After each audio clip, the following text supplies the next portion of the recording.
How to group controllers, Gemstone Lights App Hub 2. Let's find out. I'm going to go ahead and open up Gemstone Lights app.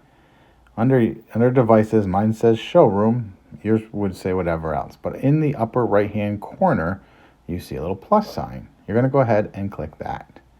Now it says add device, add a member, Bluetooth connect, or new device group. We're going to go ahead and click new device group. Then it comes up where we can name the group. I'm going to name this whole house. Now this works great if you have multiple controllers, front yard, backyard, maybe pool house, cabanas, and things like that.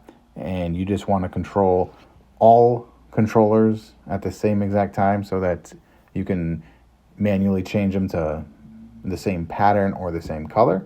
Unfortunately, as of right this second, you can't set up a timer for a group, but that is in the pipeline. So right now, this would just be if you're having a party and you want to turn them all on, or maybe you're cleaning up and you want them all on bright right.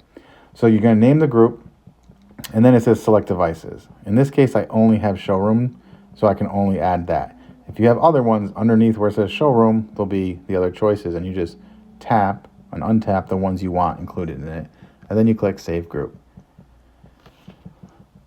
Now, when you open your app, you'll see device groups or devices. So if we wanted to come into device groups, and let's say party's over, it's time to clean up, all the guests are walking out of to their cars, I just click colors, click warm white or cyan or all white, whatever I wanted to do, and then it would change it all to that. And that's how easy it is to set up a device group and control all controllers at once.